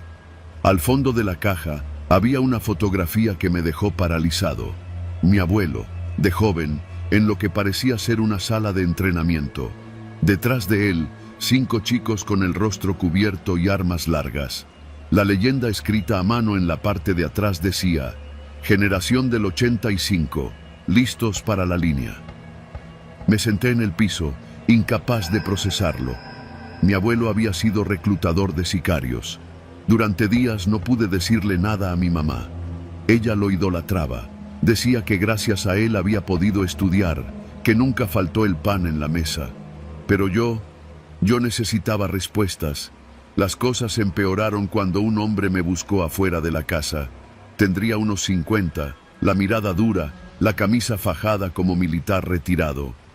«¿Tú eres el nieto de don Chava?», me preguntó. Asentí, con el corazón latiendo a 1000. «Tu abuelo me salvó la vida. Me reclutó cuando no tenía nada, y gracias a él llegué lejos. No creas lo que digan. Él sabía reconocer al que tenía madera, y al que era puro pinche desperdicio». No supe qué responder. El hombre me extendió una tarjeta. «Me llamo Moisés. Cuando estés listo, márcame. Tu abuelo dejó algo para ti. El puesto está vacío». El puesto. No pude ni hablar. Me subí al coche y manejé sin rumbo por horas. Pasaron días. Empecé a notar cosas raras. Un coche gris estacionado cerca de la casa que se movía de lugar pero nunca desaparecía. Llamadas sin respuesta al celular. Personas que cruzaban la calle cuando me veían venir. Como si de pronto me hubiera vuelto visible para una red que siempre estuvo ahí, escondida entre nosotros. Empecé a seguir pistas de lo que encontré en la caja. Busqué en hemerotecas, leí notas antiguas. En 1985 hubo una ola de asesinatos en la zona oriente del Valle de México, la mayoría con el mismo patrón. Jóvenes asesinados por arma de fuego, sin testigos, sin motivos aparentes. Todos venían de barrios pobres. Todos habían tenido antecedentes. La prensa los llamó los sacrificados. Yo encontré sus nombres en la libreta de mi abuelo. Muchos estaban tachados. Una noche, regresando de la limpieza de la casa, encontré un sobre en el parabrisas. No tenía remitente. Dentro, una nota escrita con tinta negra. «Ya es hora. Deja de escarbar y acepta tu lugar. No queremos hacer esto difícil. Ese mismo día, le conté todo a mi mamá. Pensé que no me iba a creer, pero su reacción fue peor. ¿Tú también ya sabes?, me dijo, su rostro desencajado. Yo sabía que tu abuelo era distinto. Siempre supe que tenía contactos, que hablaba con gente peligrosa, pero pensé que había dejado eso atrás. Nunca me atreví a preguntarle. Tenía miedo. ¿Y ahora tú? No terminó la frase. Se cubrió el rostro con las manos. No dormimos esa noche. A la mañana siguiente recibí otra visita. Era Moisés. Esta vez no estaba solo. Venía con 2 hombres más, trajeados, como agentes ministeriales. Me pidieron que los acompañara a un restaurante viejo en Azcapotzalco. Uno de esos de manteles de plástico y fotos de políticos en las paredes. Allí me hicieron la oferta formal. Don Chava tenía un don, me dijo Moisés. Sabía leer a la gente. Sabía quién servía y quién era un riesgo. Por eso vivió tanto. Por eso lo respetaban. Su línea sigue viva, pero necesita una cabeza. No tienes que ensuciarte las manos, solo dirigir, observar, elegir, como él lo hacía. Quise decir que no, gritar, salir corriendo, pero uno de los hombres me interrumpió. No es una opción, es una sucesión. Si no eres tú, será alguien más. Pero tú llevas el apellido, tú tienes la sangre, y si no tomas el lugar, otros van a asumir que estás en contra, y no querrás eso. Durante semanas viví con miedo, dejé el trabajo, cambié de número, me mudé. Pero ellos me encontraban, dejaban sobres bajo la puerta, mensajes escritos en los espejos del baño. En una ocasión, mi perro apareció muerto. Una advertencia, decía la nota. Me acorralaron. Y entonces hice lo único que podía hacer. Acepté una reunión con Moisés. Nos vimos en una casa antigua en Tlalpan, sin cámaras, sin teléfonos, solo ellos y yo. Moisés me entregó una carpeta con nombres, todos jóvenes, entre 17 y 22, supuestos candidatos, cada uno con su ficha, historial delictivo, habilidades, contactos. Era como si me estuvieran pasando el bastón. Empieza por estos 5, me dijo. Decide cuáles valen la pena. El resto, deséchalos, como hacía tu abuelo. Cerré la carpeta sin mirar. Necesito pensarlo, dije. Moisés sonrió, pero no con burla, sino con comprensión. Claro, como quieras, pero no tardes, porque si tú no decides, otros lo harán por ti, y tal vez te incluyan en esa lista. Esa noche, tomé una decisión. Fui a la vieja casa de mi abuelo. Ya estaba casi vacía. Me metí al sótano. Allí encontré algo que había pasado por alto, una pequeña caja de seguridad en la pared, oculta tras un viejo armario. Dentro, un solo objeto, una grabadora. La encendí. Era la voz de mi abuelo. Su tono era firme, pero cansado. Santi, si estás escuchando esto, es porque ya te ofrecieron el puesto. Quiero que sepas que yo no era un asesino. Yo reclutaba porque sabía que el sistema no ofrecía otra opción. Eran soldados huérfanos, sin futuro. Los entrenaba, les daba sentido. Algunos se perdieron, sí, pero otros encontraron algo. Quizá no sea justificación, pero es lo único que puedo dejarte. La verdad. Decide tú qué haces con ella. La grabación terminó. Me quedé ahí, solo, con la voz de mi abuelo retumbando en las paredes vacías. Esa misma madrugada, volví a casa. Quemé la carpeta. Eliminé cada número de esa libreta. Llamé a un viejo contacto que conocía del centro, un periodista que años atrás había cubierto desapariciones en Tepito. Le entregué todo lo que había encontrado, sin decirle mi nombre. Días después, su reportaje salió publicado en un medio independiente. La herencia de sangre. Cómo una red de reclutamiento en los 80 sigue viva en las sombras del oriente de la Ciudad de México. No nombró a mi abuelo, pero sí encendió el foco. Los hombres dejaron de buscarme. Moisés desapareció. Ahora vivo lejos. Cambié de identidad. A veces despierto en la madrugada, esperando ver ese sobre bajo la puerta. pero no ha vuelto a pasar. A veces me pregunto si hice lo correcto. A veces me pregunto si mi abuelo estaría orgulloso. Y otras veces, solo agradezco haber sobrevivido a los secretos de mi familia, porque algunos apellidos no se heredan, se escapan.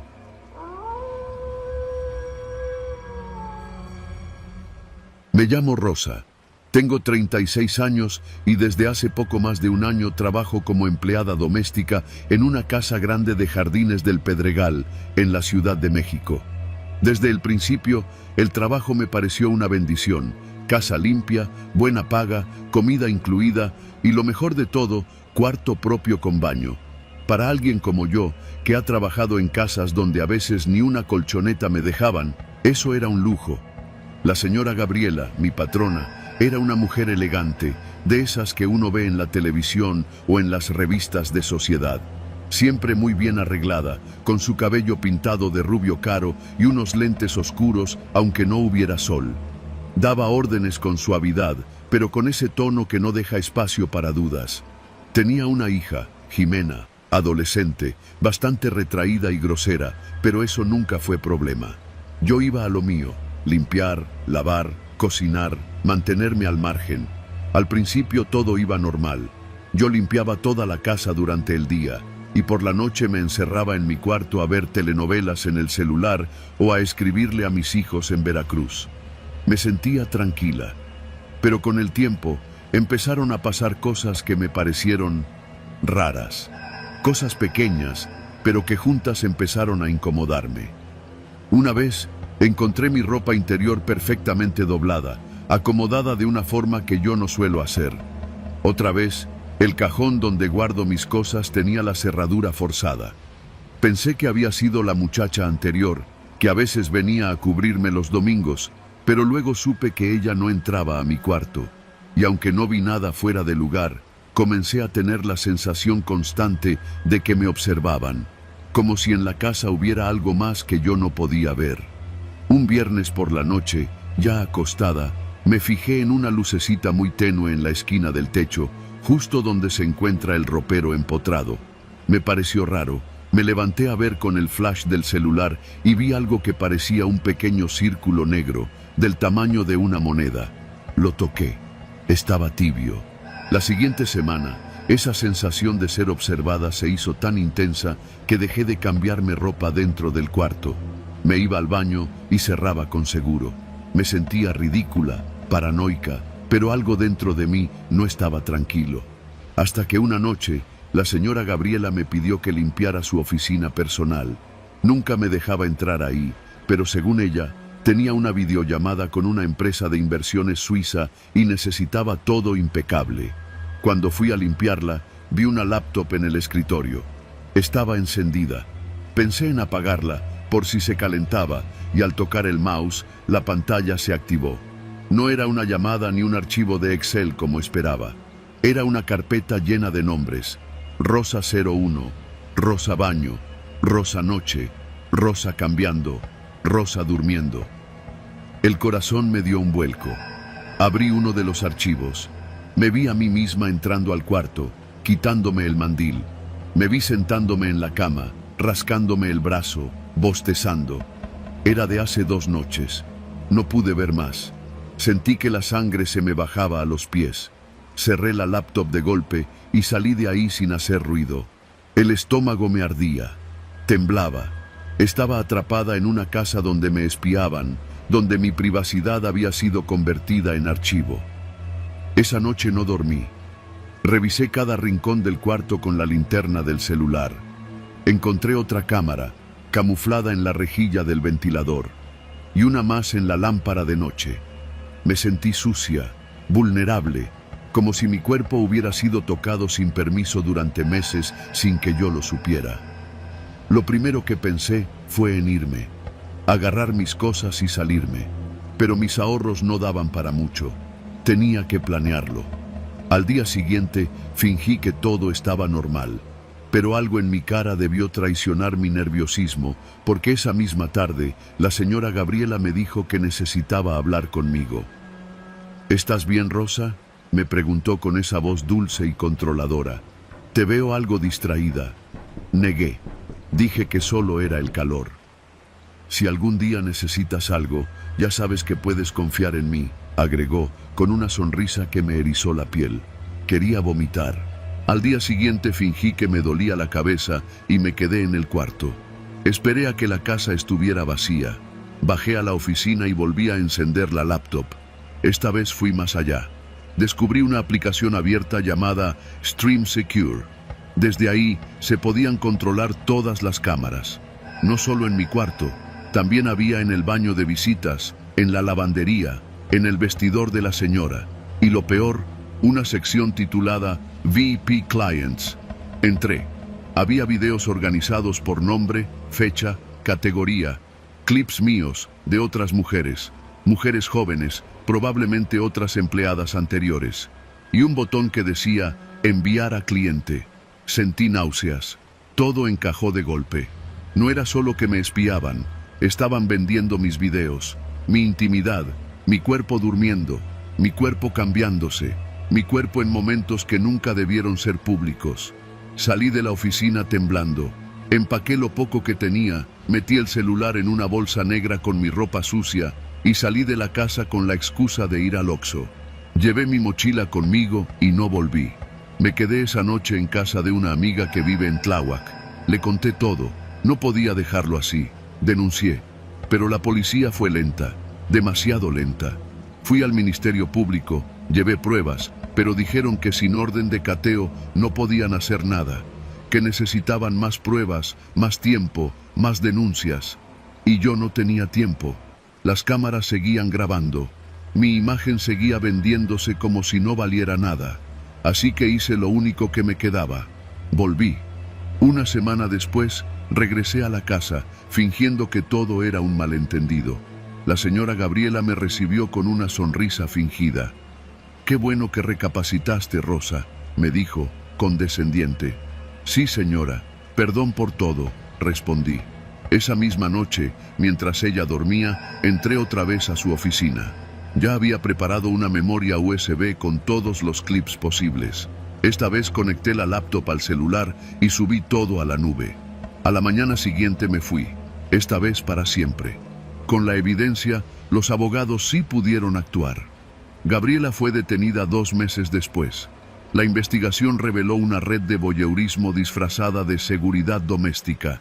Ella se defendió diciendo que eran cámaras por protección, pero no pudo explicar por qué sus clientes pagaban en dólares por esos archivos. Hoy vivo en Veracruz. Volví con mis hijos. No tengo lujos, pero duermo en paz. A veces me despierto en la madrugada, temiendo que haya una cámara mirándome desde la oscuridad. A veces me da por revisar cada rincón del cuarto, mover los espejos, apagar luces. Pero lo peor ya pasó. Sobreviví. Y ahora sé que el verdadero terror no viene de fantasmas ni demonios, sino de personas reales, con cara amable, con palabras dulces, que se esconden detrás de una pantalla y creen que nuestras vidas, nuestros cuerpos, son mercancía. Pero no, yo no fui mercancía, y nunca más lo seré.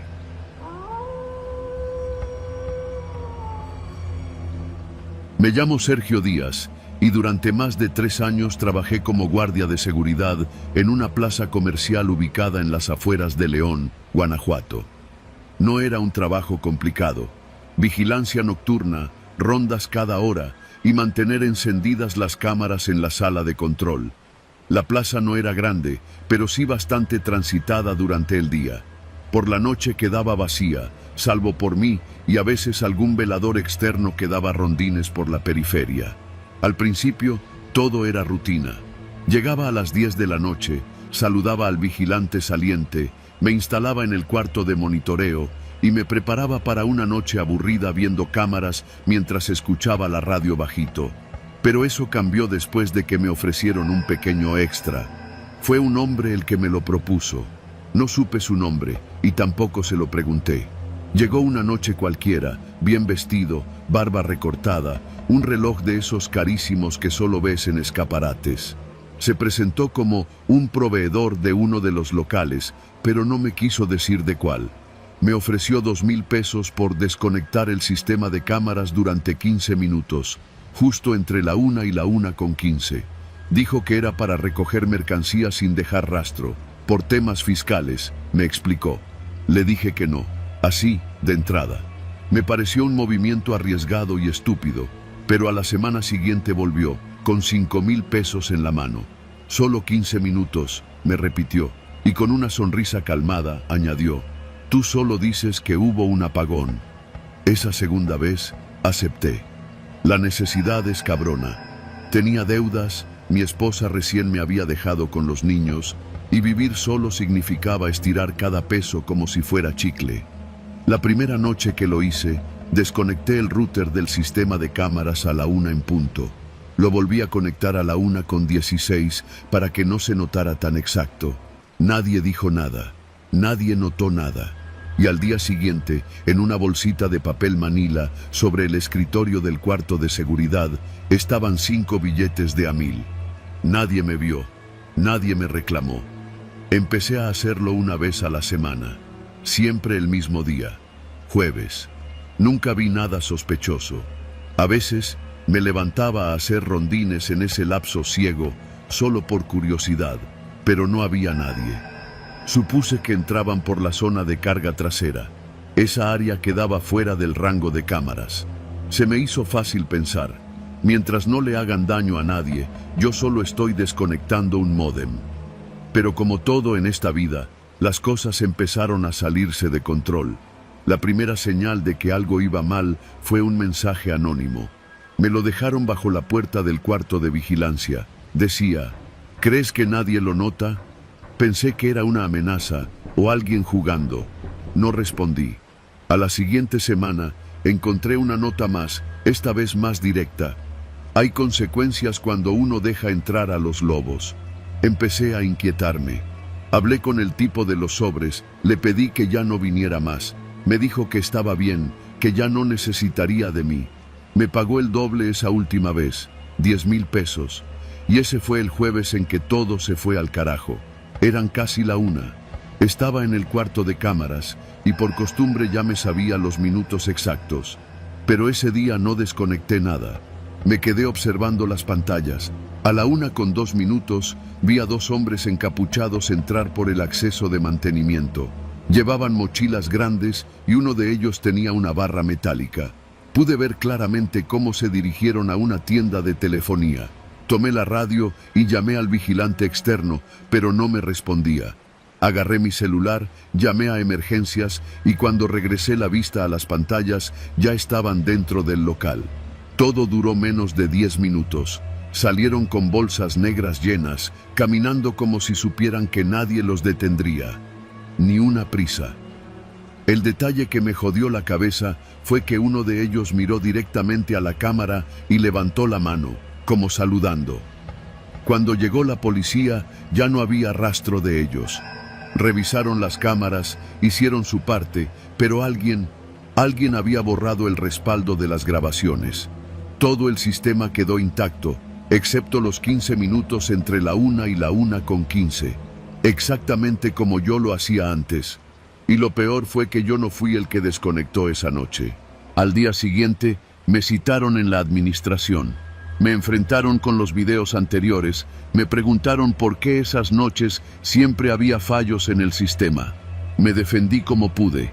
Dije que el sistema era viejo, que tal vez eran coincidencias, pero me miraban como si supieran. Me suspendieron de inmediato, sin goce de sueldo. Pensé que hasta ahí había llegado. Me despedirían, con suerte, pero el miedo real vino después. Empecé a notar que me seguían, hombres en motos.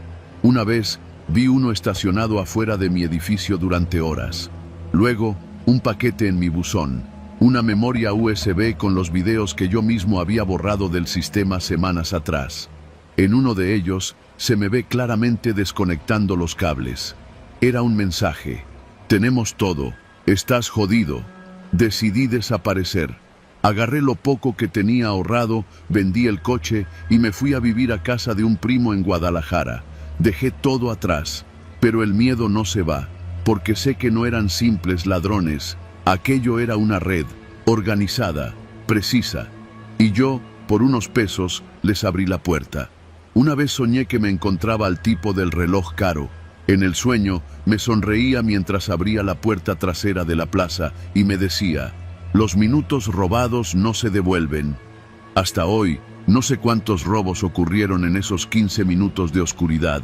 Solo sé que fui cómplice, que aunque no entré con ellos, dejé la puerta abierta. Y eso basta para condenarte. No he vuelto a trabajar en seguridad. Y cada vez que escucho una alarma, un crujido en la noche o el clic de una cámara que se activa, siento que tal vez ya me encontraron. Porque los lobos, una vez que conocen tu olor, no te sueltan. Gracias por llegar hasta el final de este especial. Todo esto existe por ustedes, por cada comentario, cada historia que piden, cada vez que se toman el tiempo de escribirnos qué quieren escuchar. Nos sentimos muy afortunados de tener una comunidad que no solo escucha, sino que forma parte de estas historias. Así que ya saben, sigan dejando en los comentarios qué quieren para el siguiente, porque estos especiales nacen de ahí, de ustedes. Gracias por el apoyo y nos vemos en la próxima historia.